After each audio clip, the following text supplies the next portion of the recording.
Uau, que bom! Então estamos juntos. Abra sua Bíblia. Na primeira carta de Pedro, capítulo 4, versículo 12, vamos ler até o versículo 19. Achou? 1 Pedro, capítulo 4, versículo 12 ao 19. Nesse texto, Pedro volta a falar de uma maneira efetiva sobre a questão de sofrimento. Não se esqueça, quando Pedro escreve, Pedro está escrevendo para aqueles que estão na dispersão, aqueles que saíram de suas casas, que foram, de certa forma, até expulsos da sua localidade. Eles estão por aí. Aliás, Pedro aproveita isso para dizer que todos nós somos forasteiros. Pedro vai dizer, não só aqueles que estão fora da sua pátria, não só aqueles que estão fora das suas cidades, não, todos nós estamos fora. Todos nós, nossa casa, nosso lar, nossa pátria não é aqui, né? Deus está preparando um lugar maravilhoso para nós. Somos forasteiros aqui, em terra estranha estamos, não é? Celeste pátria, sim, nós vamos proclamando e anunciando. Ele fez tudo. E tem promessas que a gente nem sabe a extensão dela, porque ele disse que nem olhos viram, nem ouvidos ouviram, nem jamais penetrou em coração humano o que Deus tem preparado para aqueles que o amam. Então, nesse tempo que estamos juntos, nesse mundo, né, Jesus já orou por nós no Evangelho de João, capítulo 17, tem a oração de Jesus, que ora pelos discípulos lá atrás, mas também ora por todos aqueles que haveriam e haverão de crer e confiar no Senhor Jesus. Então nós estamos dentro desse pacote das orações de Jesus. E ele ora, não rogo que os tire do mundo, mas que os livre do mal. Nós não somos desse mundo, o mundo os odeia, mas nós, assim como Jesus venceu o mundo, nós também venceremos. Nós somos enviados ao mundo para compartilhar da poderosa verdade do Evangelho de nosso Senhor Jesus Cristo. Nós somos enviados ao mundo para apresentar que o Deus vivo se tem lembrado de nós, o Deus vivo se importa com cada um, com cada ser humano, né? E a gente pode dizer isso, bendito seja o teu santo nome. Nós podemos exaltar o seu santo nome, nós podemos bendizer o seu santo nome.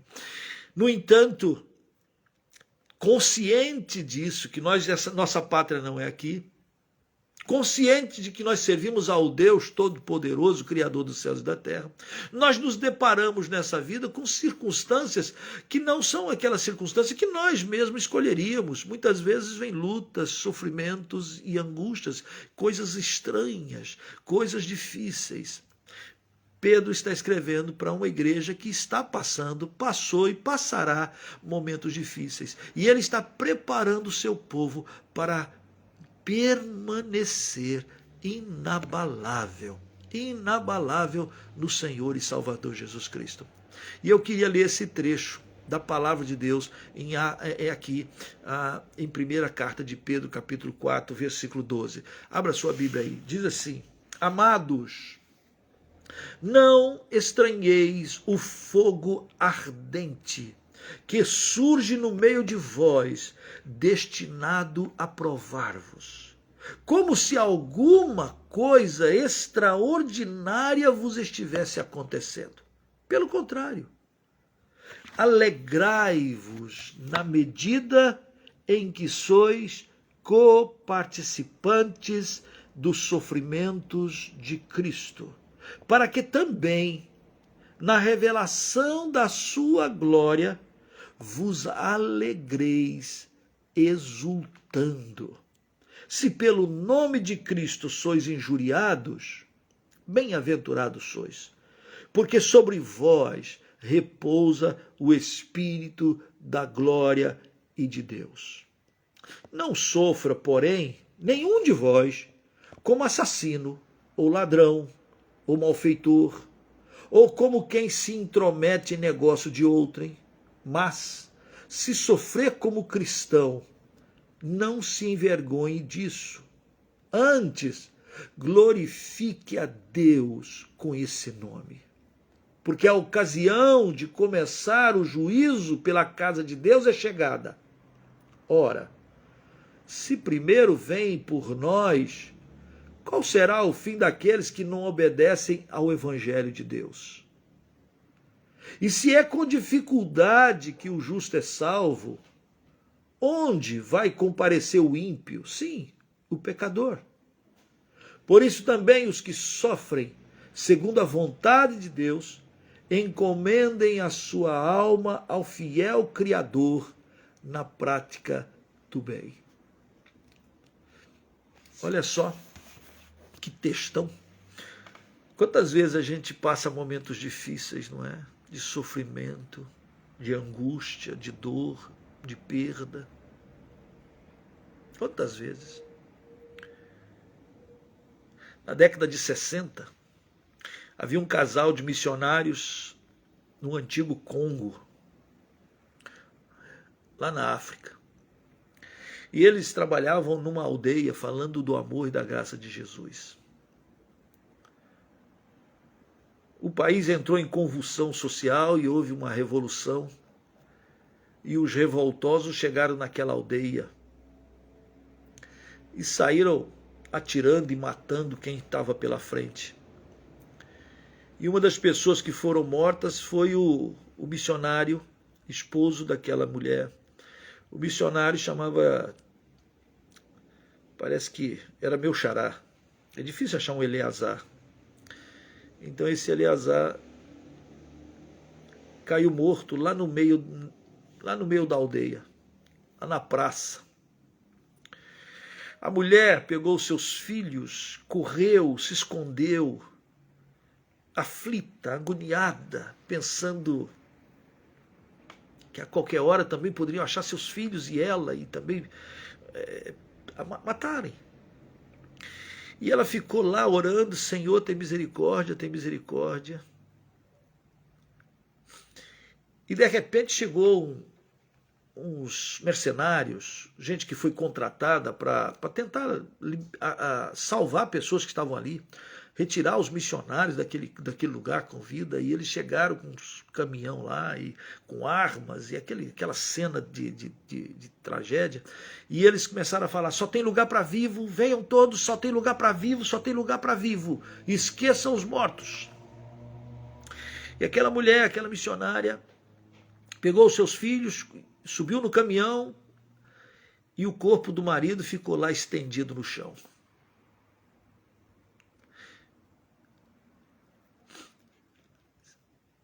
Aquela mulher contou que depois que o coração dela e a alma e a mente dela ela não pirou.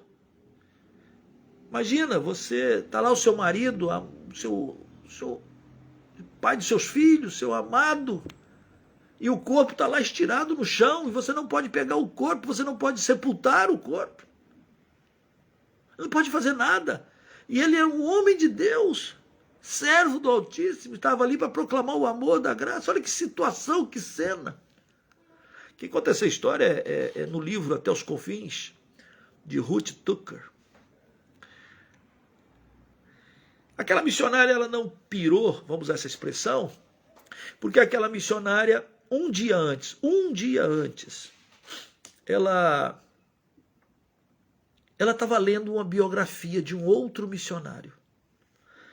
Ela pegou, parece coisas assim, né?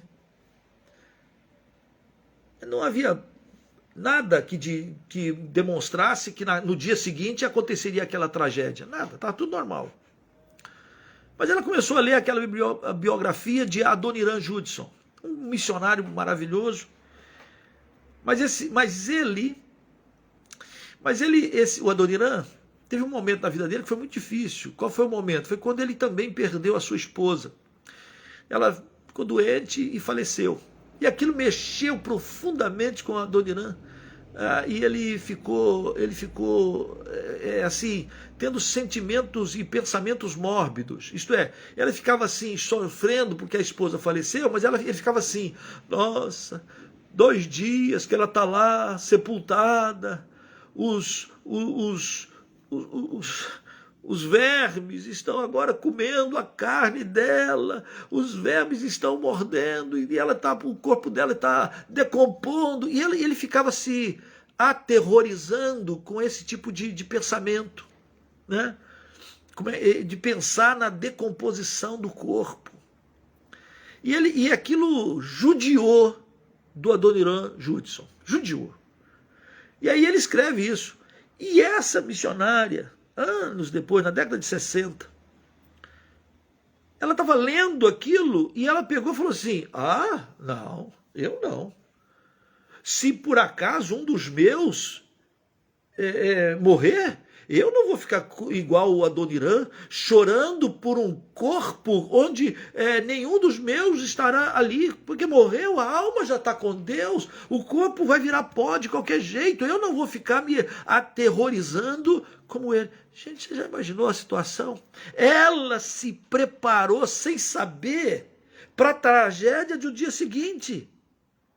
No dia seguinte, depois que ela leu aquela história, depois que ela fez esse tipo de tomou consciência disso, que o corpo não é o final, que sofrimento terrível. Ela nem imaginou que no dia seguinte, rebeldes entrariam na sua aldeia e atirariam no seu esposo, e ele ficaria lá estendido no chão, e ela não podia pegá-lo, não podia sepultá-lo, não podia fazer nada, porque se ela fosse ali, ela também seria morta, ou seus filhos seriam mortos.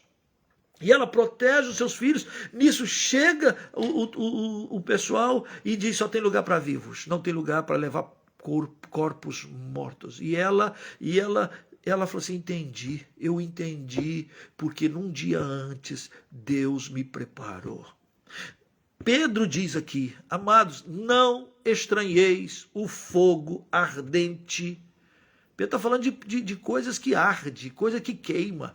Não, aqui não é essa mania de alguns crentes que falam assim: manda fogo, Senhor, fogo, manda fogo. Não é esse negócio. Aqui Pedro não está falando desse fogo espiritual que algumas pessoas pedem. Se bem que no Novo Testamento esse negócio de fogo é para queimar mesmo, é para queimar. Fogo ardente aqui não é um culto animadão, não.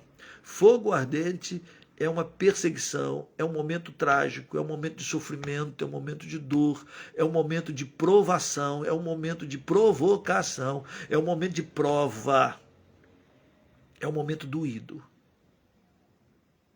Às vezes nem entendido. E as provas vêm. E elas se cumprem em tudo quanto é lugar. Não acontece só comigo, momentos de dor, acontece também com você. Acontece com o outro irmãozinho ali, acontece com o missionário lá, acontece com o missionário lá no outro lado. Acontece com aquela irmã sofrendo e de repente aparece uma doença esquisita, sem mais nem menos. Ou aparece uma tragédia. Ou às vezes você é arrumadinho, limpinho, passa o ônibus, joga lama em você.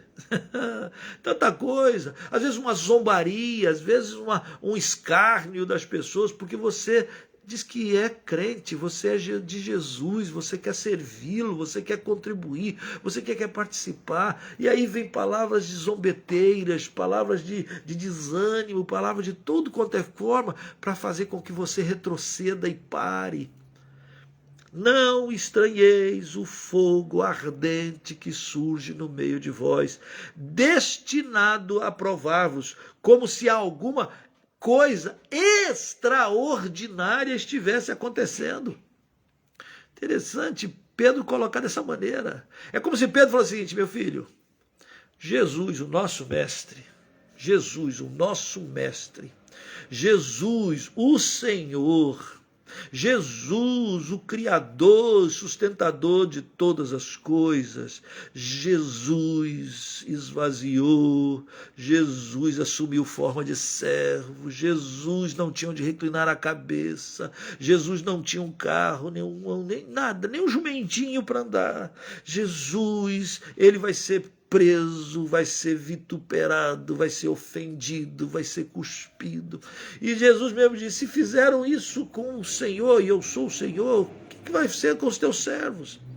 Todo aquele que quer viver piedosamente em Cristo Jesus sofrerá perseguições. Quanto antes você entender que você e eu estamos numa batalha espiritual, quanto antes você tomar para si a certeza, a convicção, quanto mais antes você vestir a couraça da justiça, quanto antes você colocar o capacete da salvação, quanto antes você colocar na sua mente que nós estamos sim numa batalha espiritual, que muitas vezes se manifesta na nossa realidade física. Ela é espiritual porque a nossa luta não é contra carne e sangue, é contra principados e potestades nas regiões celestiais em Cristo Jesus. Há uma batalha. Todo cristão genuíno, todo aquele que é filho do Deus vivo, todo aquele que entregou a sua vida, todo aquele que invocou o nome do Senhor Jesus Cristo, ele automaticamente, naturalmente, para não dizer espiritualmente, ele entrou numa batalha. E você, quanto antes tomar consciência disso, melhor. Se você ficar com aquela postura frugal, ai que legal, ter Jesus é muito bom, pare de sofrer, você não sofre mais, porque Jesus já levou tudo na cruz, então agora nós somos filhos do rei, nada de ruim acontece, não vem mais labuta porque o Senhor já levou tudo, eu não fico mais doente porque ele levou todas as minhas doenças na cruz, enfim, quanto mais você tem isso, e você acha que a sua vida vai ser uma vida frugal, mais despreparado nós estamos para enfrentar. Pelo contrário, quando a gente diz assim, eu sou do meu amado e o meu amado é meu. 1000 pode cair de um lado, 10.000 pode cair do outro, e eu vou ficar firme, eu vou ficar ali, ao lado dele. Ah, mas virão tempestade. Ué, sobre Jesus. Jesus venceu, nós também vamos vencer. Ele mesmo disse, eu venci o mundo, vós vencereis, nós venceremos. Mas o mundo não nutre amor pela palavra da luz, pela palavra da verdade. O mundo odeia, porque o mundo jaz no maligno. O mundo está morto nas trevas, o mundo apodrece, e o mundo não gosta da luz. A luz fere os seus olhos, porque a luz traz a verdade, e a verdade incomoda. Eles querem continuar escondendo na sua própria maneira obstinada de mentir a si mesmo. Eles querem continuar vivendo no ódio, na vergonha, na imoralidade, na falta de compromisso, de adoração, de respeito. Eles querem continuar. Parece que a carne foi tão assim maculada que isso está marcado lá. Agora, você que diz, você que entendeu que o salário do pecado é morte, você que entendeu que o dom da vida, o dom em Cristo Jesus, a graça é para você, e você se abriu para a vida eterna, abriu para Jesus a sua alma, coração. Uau, presta atenção. O diabo, vosso adversário, anda ao derredor, rugindo como leão, procurando quem possa devorar. Quanto antes você tomar consciência disso e não ficar assim, eu estou sofrendo, Deus me desamparou, porque o diabo, pastor, parece tão poderoso, alô, resistir, entra debaixo da poderosa mão de Deus, fica lá, resistir ao diabo e ele fugirá de vós. Quanto antes você tomar essa consciência, mais você entende o que Pedro está falando. Não fique achando estranho, é isso que ele está dizendo. Não ache estranho. Onde se viu? Eu sou um crente de valor, eu sou um crente serinho, eu dou meu dízimo, eu pago as minhas ofertas, eu até contribuo com missões, se der, eu vou para o projeto lá em Florianópolis. Você de repente tem um monte de coisa. Não, eu sou de Deus. Como é que isso pode estar acontecendo comigo? Não estranheis. Não faça disso uma coisa que você não percebe. Não. É como se você diz assim, não, eu sou de Cristo. Tanto é que, presta atenção, nós já lemos. Mas aqui diz assim, se pelo nome de Cristo, versículo 14, se pelo nome de Cristo sois injuriados, quer dizer, fazem zombarias e te ofendem, se pelo nome de Cristo te acusam, bem-aventurados sois, porque sobre vós repousa o Espírito da glória e de Deus. Então, em vez de você ficar, que estranhando, que tristezinha, magoei, Deus, o Senhor, Deus me abandonou, Deus esqueceu, olha aí, em vez de você ficar assim, jururu, olhando só para a terra, olhando só para os problemas, olhando só para os obstáculos, olhando só para a dor, em vez de você se colocar como se fosse um injustiçado, mude a perspectiva. Você está sofrendo e é por causa de Jesus? Dá um glória. Dá um glória. Pastor, mas eu estou sofrendo. Dá um glória. Porque sobre vós repousa o Espírito da glória. Interessante, não é? Porque algumas pessoas dizem, fulano tem o Espírito Santo. Olha como é que sabe que tem Espírito Santo. Olha como é que sabe que o Espírito de Deus habita em nós. Quando a gente, mesmo passando sofrimento por causa do testemunho, por causa de você crente, porque você é de valor, porque você é obediente, porque você faz isso com fé, com alegria. Muda a proposta. Você começa a dar glória. Por quê? Porque você agora percebe, porque o Espírito de Deus habita em mim, porque eu sou dele, essas lutas e provações poderão vir sobre mim. Então, em vez de eu ficar jururu e triste, faça como diz o versículo 13, olha aí o versículo 13. Pelo contrário, alegrai-vos. É uma mudança, é uma metanoia completa. Às vezes, quando nós estamos passando momentos tristes, a gente quer ficar triste. Aliás, não há problema nenhum de ser triste, né? Porque a Bíblia diz, chorai com os que choram e alegrar com os que se alegram. Faz parte da nossa emoção. Pastor, e agora por causa de Cristo nós estamos passando uns perrengues. Sim, fica alegre.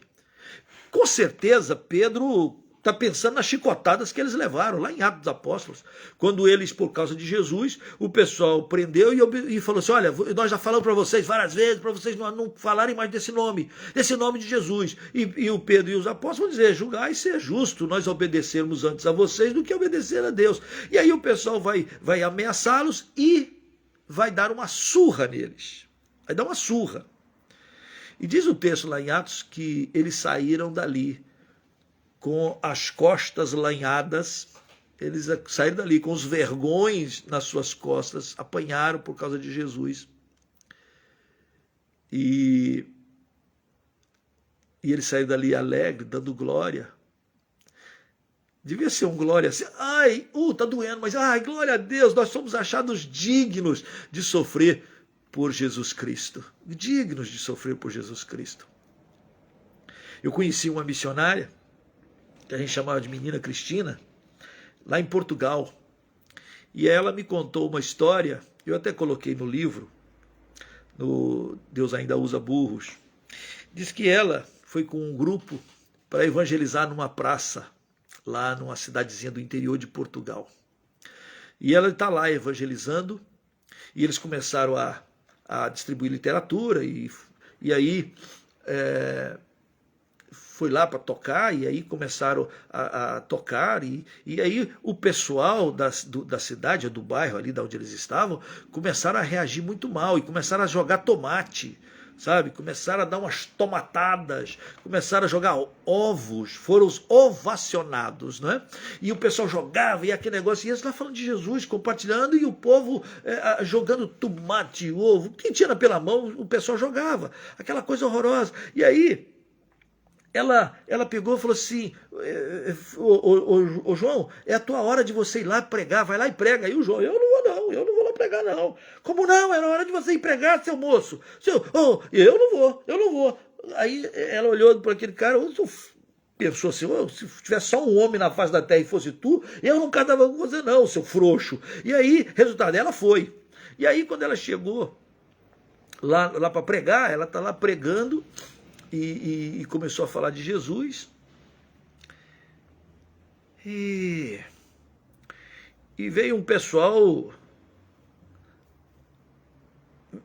jogando, tinha acabado os ovos, acabou os tomates, e o pessoal veio e começou a dar uns tapas, e aí tinha o irmão da igreja, grandãozão, e esse cara levou um estabefe, E ela falou assim, eu vou ficar perto dele para ele não reagir, eu vou lá para dar apoio moral para ele, porque se ele resolver brigar, olha que coisa feia, se ele começar a bater, ele daquele tamanhozão, eu vou ficar lá dele para dar apoio, para a gente aguentar, sofrer calado. E aí quando ela estava indo para dar o apoio moral para aquele irmãozão, alguém chegou e deu-lhe uma bufetada na cara dela. E aquilo foi terrível, terrível.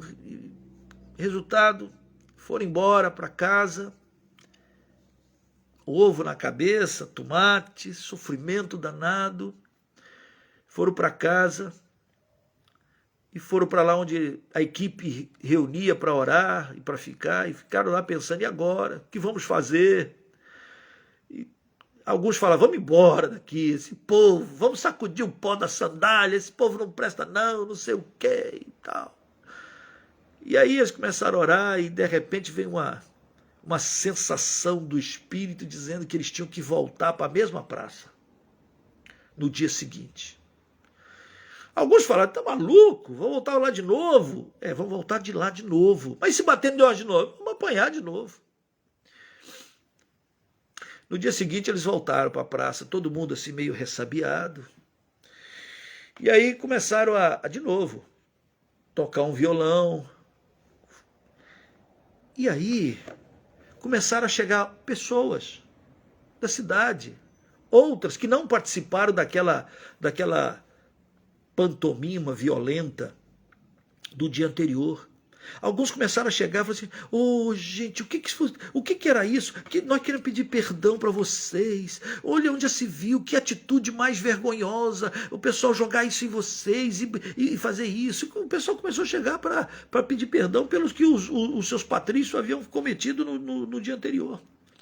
Mas o que é que vocês falavam tanto? O que é que vocês falavam tanto que causou tanta tristeza e tanta revolta? O que vocês falavam tanto? E aí a menina Cristina, eles começaram a falar de Jesus. Nós estávamos falando sobre Jesus. E aí ela diz assim, pastor, naquela tarde, 3 pessoas entregaram a sua vida para Jesus. Deixa eu te contar uma coisa, pastor. No Brasil, falar que 3 pessoas aceitaram Jesus, parece que não é nada. No apelo lá, o pastor pregou e vieram um monte de pessoas na frente. Mas aqui em Portugal, pastor, aqui em Portugal é tão duro. É tão difícil uma pessoa entregar sua vida para Jesus. Tão difícil. Que naquele dia, 3 entregaram. Sabe o que eu acho? E eu falei para Deus, eu estou pronta para levar um dos tapas na cara. Porque eu ganhei um tapa no rosto. Foi ofensivo, mas eu ganhei um tapa no rosto. 3 pessoas aceitaram a Jesus no dia seguinte. Se cada dia eu ganhasse um tapa na cara e 3 pessoas aceitassem a Jesus, já imaginou, pastor? Quantas pessoas aceitariam a Jesus aqui, que sairiam das trevas para a maravilhosa Jesus? Então, por amor de Jesus, eu estou disposto a levar uns tapas na cara. Não estranheis o fogo ardente que brota no meio de você para te jogar para baixo, jogar para a terra. Não, levante os seus olhos para o alto, pensai nas coisas lá do alto e veja que Deus está agindo. E aí ele vai dizer, alegrai-vos, porque você é participante, coparticipantes da glória de Cristo. O Espírito de Deus repousa sobre você. Olha o versículo 16. Se sofrer como cristão, não se envergonhe disto. Antes glorifique a Deus com esse nome. Glorifique a Deus. Um tapa, 3 almas. Se eu ganhasse 10 tapas, eu teria 30 pessoas. Que pessoa, pastor, que maravilha, vale a pena. Não estranheis o fogo ardente, porque é o Espírito de Deus que repousa sobre você. Alegre-se, muda o pensamento. Em vez de você ficar depressivo, triste, envergonhado, olhe para o autor e consumador, tome para si que o Espírito de Deus repousa sobre você e descanse na certeza de que Ele habita e que Ele está em nós, Ele está em vós. Segundo, nutra esta alegria de saber que somos bem-aventurados quando, não por vivermos de uma maneira errada ou praticarmos coisas erradas. Tanto é que ele diz: não sofra, porém, nenhum de vós como assassino, ou ladrão, ou quem se intromete no negócio dos outros, em malfeitor, corrupto, né? Dinheiro na cueca. Não sofra nenhum desses porque você se enroscou em coisas dessa vida. Não sofra por isso. Não sofra. E, em outras palavras, seja certo, seja honesto, seja de Deus. Mas se é por causa de Jesus, se é por causa do Evangelho, não se envergonhe. Glorifique, alegre-se, saiba e glorifique. Glorifique. Mas ainda, Pedro fala uma outra coisa. Aí no versículo de número 17, Pedro está dizendo, olha, às vezes as provações e as dificuldades é manifestação do juízo de Deus. Como assim, pastor? Às vezes vem certas batalhas sobre nós, é para nos provar, para saber se de fato somos do Senhor. Jesus estava para ser preso e ser levado, e ele vai dizer para Pedro,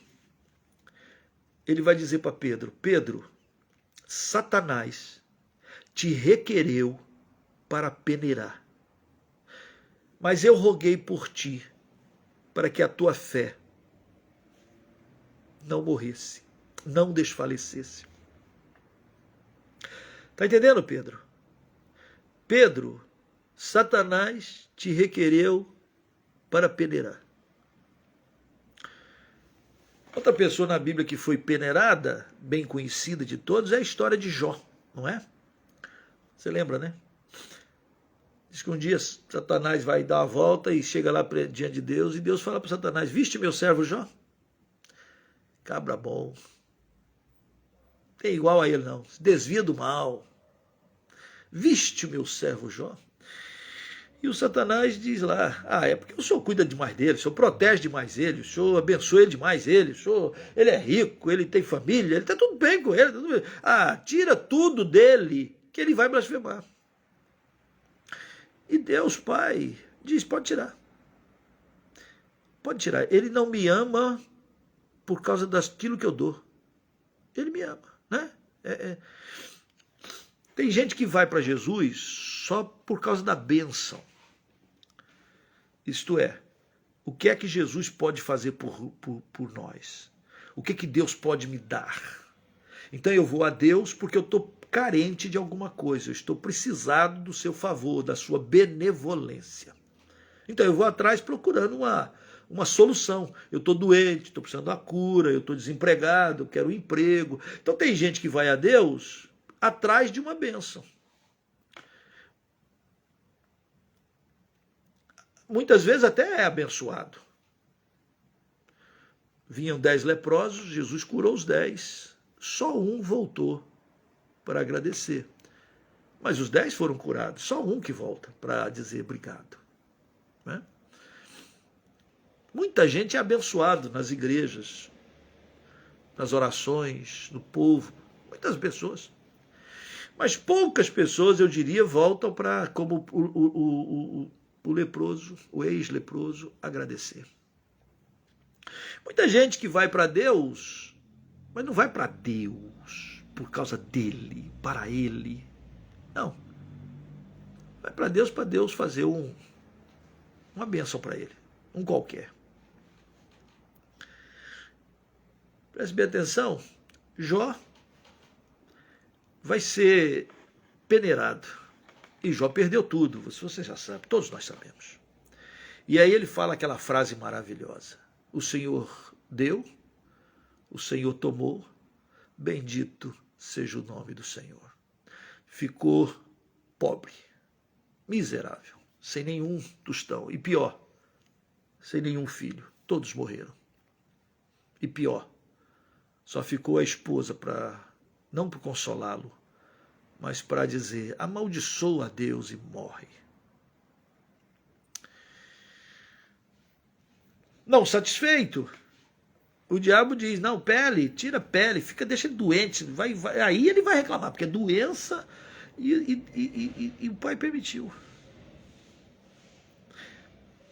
Para encurtar a conversa, você sabe o que Jó diz no final do seu livro. Ele diz assim: eu te conhecia de ouvir falar, mas agora os meus olhos te contemplam. Então todo sofrimento, toda angústia, toda dor, toda mazela que Jó passou, ele realça dizendo: eu cresci. Eu conhecia de ouvir, mas agora a intimidade é plena e completa. Jó foi peneirado. Pedro foi peneirado. Pedro passou por acusações terríveis. Pedro caiu. Pedro negou. Pedro chorou. Pedro deve ter passado dias terríveis de choro amargo. E aí Pedro diz que, versículo 17, isso é Deus fazendo um limpa. Isso é sinônimo de que Deus está fazendo um limpa. E o limpa de Deus, o juízo de Deus, começa na casa de Deus. Olha o versículo 17. A ocasião de começar o juízo pela casa de Deus é chegada. Irmãos, prestem bem atenção. Deus vai julgar, a igreja vai julgar, mas Deus vai passar o cerol e vai começar o juízo pela casa de Deus. Muitos naquele dia, isto é, no dia que o Senhor Jesus romper as nuvens e vier, vão dizer: Senhor, em teu nome nós expulsamos demônios, Senhor, em teu nome nós curamos, Senhor, em teu nome nós profetizamos. E Jesus vai dizer: eu nunca vos conheci. Meu nome é poderoso, mas eu nunca vos conheci.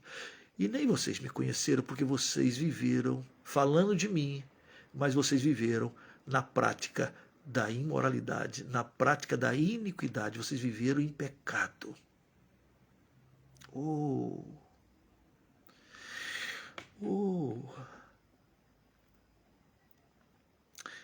O que tem de gente hoje que brinca com o ser crente ou o ser de Jesus, com a casa de Deus. O que tem de gente que perdeu a intimidade com Jesus, virou religioso até apenas. A igreja passou um lugar de dominação, até de aprisionamento. A igreja passou para ser, parece que, um lugar de recurso. Não é à toa. O juízo começa no meio de nós. Em Mateus, capítulo 24, versículo 13, disse assim, que nos últimos dias o amor se esfriaria. Por que o amor se esfriaria? Porque a iniquidade aumentaria. E ele não está falando da iniquidade, creio eu, que ele não está falando da iniquidade do mundo, que o mundo já está morto. Ele está falando da igreja. A iniquidade entra na igreja. O pecado entra na igreja. A sujeira, a falta de temor, Deus aqui comigo, Deus com você aí, Deus conosco, Deus aqui. A falta de reverência, a falta de entender que o nosso Deus é Deus vivo, Deus é zeloso, Deus é amor, sim, Ele é amor, mas meu filho, anda na minha presença, diz o Senhor, e ser perfeito.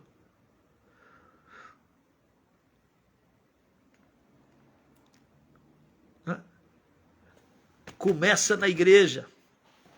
O amor se esfriaria, mas mesmo assim o evangelho ia ser pregado em todas as nações para testemunha, então viria ao fim.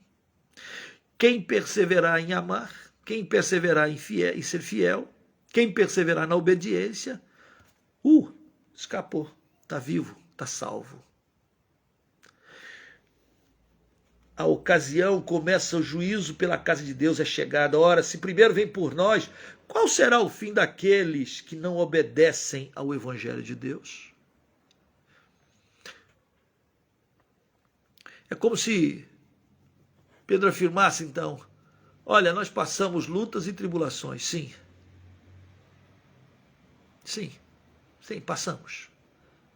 Se nós que amamos a Jesus passamos por isso, imagina aqueles que não têm temor, aqueles que não amam, aqueles que não servem a Deus, não obedecem ao Evangelho de Deus. Se é com dificuldade que o justo é salvo, pensa, onde vai comparecer o ímpio? Sim, o pecador. Por isso, também os que sofrem segundo a vontade de Deus, encomendam a sua alma ao fiel Criador na prática do bem. Olha que coisa. Muda. Prepara. Saiba que lutas e tribulações e angústias podem vir. E eu não preciso ficar estranhando, eu não preciso ficar achando isso anormal. Não, isso é normal. Ah, eu gostaria disso? Não, eu não gostaria, mas isso demonstra que é com dificuldade que o justo é salvo. Imagina os outros. Então você encomenda a sua alma para Deus e você pratica o que é certo. Você faz o que é certo. Você mantém o padrão. Você apresenta o Evangelho e continua firmado no Evangelho. E outra coisa, em vez de você ficar só olhando para baixo, para a tristeza, você se alegra. E você se alegra. Você dá glória a Deus. Você agradece porque a gente está passando por momentos difíceis, mas Deus está conosco. O Espírito do Senhor repousa sobre nós. O Espírito da glória e de Deus está sobre nós. Oh, que privilégio! Que privilégio a gente poder sofrer por nosso Senhor Jesus Cristo. É aquilo que Pedro e os apóstolos passaram, e eu já mencionei em Atos dos Apóstolos. Nós fomos achados dignos de sofrer por Jesus. Como cristão, como quem ama e como quem faz o bem. Quem faz o bem. Somos alvos do mal, mas fazemos o bem. Somos alvos da mentira, mas falamos a verdade. Amamos e recebemos em volta, em troca, ódio, desamor. Nós fazemos o bem e recebemos o mal. Mas é isso que nós somos, isto é, nós somos filhos de Deus. E o Filho de Deus anda nas pegadas do Senhor. E Deus nos ensinou e derramou o seu amor para conosco e nos ensinou a amar os nossos inimigos. Porque Ele deu o seu Filho, sendo nós ainda pecadores. Porque Deus amou o mundo, amou o mundo, pecadores, perdidos, Ele nos amou. É o caráter dele que tem que estar em nós. É a imagem dele que tem que estar em nós. É o amor dele. Nós queremos amar como ele nos amou. E nós só podemos amar porque ele nos amou primeiro. E o amor dele em nós lança fora todo medo. Oh, lança fora tudo que nos separa de viver integralmente para a sua glória. E aí a gente descansa a alma e a gente diz: nem olhos viram, nem ouvidos ouviram, nem jamais penetrou o coração que Deus preparou para aqueles que o amam. Nós o amamos. A gente tranquiliza o coração e diz: nada pode nos separar do amor de Deus que está em Cristo Jesus. Nada. Não é a morte, não é o futuro, não é passado, não é o sofrimento, não é a angústia. Fica firme, varão. Não fica aí achando estranho. Está passando lutas. Você está passando luta essa semana, esse mês. Às vezes a luta está demorando. Tem um ano aí. Ou então de repente você está assim: eu estou em paz, pastor. Está tudo jóia. Eu falo assim: glória a Deus. Prepara-te. Não fique aí assim, frugal, não, olhando para cima, achando que nada vai acontecer. Não, entre na batalha, saiba que nós temos uma batalha, saiba que nós temos uma luta, e a nossa luta é uma luta contra principados e potestades nas regiões celestiais em Cristo Jesus. Entre nessa batalha. Esteja preparado para ela. Seja preparado. Não seja pego de surpresa. Não entre de bobão nas ciladas. O diabo arma ciladas para mim e para você. Há caminhos que ao homem parece ser bom. Aí o homem vai todo, tá todo bobãozão, né? E não percebe que uma arapuca está armada, né? Não percebe que o laço está lá, o laço do passarinheiro foi colocado. E aí tem uns milhinhos, o caminho está limpinho. Aí você vai que nem bobinho, aqueles pássarozinhos que vão, olha que lindo, olha quem botou esse milhozinho aqui, essa sementinha, que delícia. E vai comendo até que bota a cabeça lá no laço ou que cai dentro da arapuca. Oh, não, querido, há um ser maligno que veio para roubar, matar e destruir. A luta dele, ele que não consegue vencer a Deus, ele que não pode com Deus, ele que não pode com a unha de Deus, se Deus tem unha, ele não pode nada com Deus. Aliás, não pode nem com o anjo Miguel, ele pôde. Não pode contra Deus. Apocalipse vai dizer que ele está cheio de cólera, de ira, e ele vem para lutar contra os que têm o testemunho, a marca de Jesus, o testemunho que guarda a palavra de Deus. Ele está falando que a luta dele é contra nós. Ele é contra aquele que quer e que é a imagem de Deus. Porque o Espírito de Deus habita em nós. Então, se você está sendo atacado e é por causa da sua fé em Cristo Jesus, dá um glória. Agora, preste bem atenção.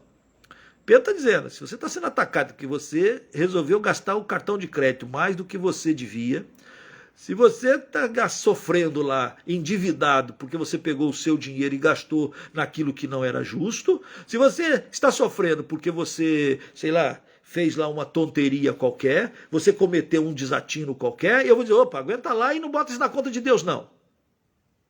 Não bota na conta de Deus, não. Arrependa-se. Veja lá onde você errou, chegue para ele e diz, Senhor, tem misericórdia de mim. Eu caí em laço e eu agora quero que você me levante. Você não está sofrendo por causa do testemunho de Jesus. Não é porque você saiu para evangelizar que você está sofrendo. É porque às vezes você não está fazendo nada. E aí você está deixando mesmo ser levado pelas coisas do mundo. Aí é outra coisa. É outra coisa. Pede perdão, arrepende-se e volta à prática das primeiras obras. Mas se é por causa de Jesus... Se você está sofrendo porque você agora ora, se agora você contribui, se você está sofrendo porque agora você se importa, se você aconteceu coisas sofrimento porque você quer ser fiel e vai à igreja e ora e leva e convida e fala de Jesus, se você está participando, se você é missionário, está no campo e de repente está sendo alvo de uma seta maligna, oh querido, dá um glória, se alegre, isso está acontecendo em toda a parte da terra. Nos filhos de Deus. Não é só comigo. Então nós podemos nos consolar um ao outro. E a gente pode dizer, o Deus que me sustenta é o Deus que te sustentará. O Deus que te abençoa é o Deus que me abençoa. Que o Senhor te fortaleça. Não estranhe fogo ardente, provações duras, perseguições, sofrimentos, zombaria, bofete. Não. Mas veja a glória de Deus, veja a boa mão de Deus, veja Deus se cumprindo e vivendo na sua existência. Que o Senhor te abençoe, que o Senhor te fortaleça, que o Senhor te dê garra e que você diga, eu sou do meu amado e o meu amado é meu.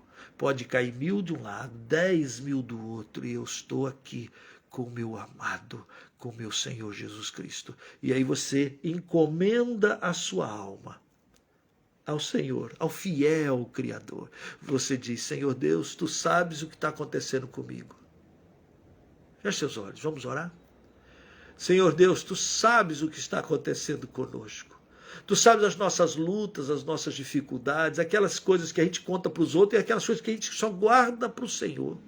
Tu sabes aquilo que acontece com o teu povo e está acontecendo agora, espalhado para lá e para cá. Tu conheces, Senhor. Ó Deus, nós queremos colocar agora a nossa vida, queremos colocar os ministérios do teu povo, queremos colocar cada lar, cada família agora representada. Cada um que tem passado momentos de tribulação, de angústia, e que o diabo quer tirar de nós a alegria, o diabo quer trazer para nós depressão, angústia, medo.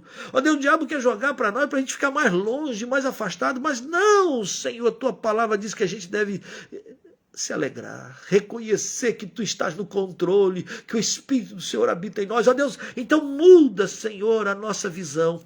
Torna-nos verdadeiramente gente que vive, que luta e que batalha e que vence por causa de Jesus. Derrama sobre nós tua graça, repreende toda a seta do inimigo e faz com que o teu povo, mesmo no meio das lutas, mesmo andando no vale da sombra da morte, mesmo que o teu povo se passe o vale dando glória e dizendo: Senhor reina, bendito seja o teu santo nome, e possamos nós dar testemunho, porque o Senhor habita em nós. Senhor, derrama sobre nós tua graça, perdoa os nossos pecados, perdoa as nossas faltas, perdoa, Senhor, quando nós não compreendemos que nós estamos nessa batalha espiritual. Perdoa-nos, Pai, e fortalece as nossas vidas e derrama sobre nós o bálsamo do Senhor, o Espírito do Senhor. Derrama o teu amor para que nós possamos estar descansando e totalmente corajosos e empenhados em te servir e viver para a tua glória. Assim nós rogamos as tuas bênçãos, Pai,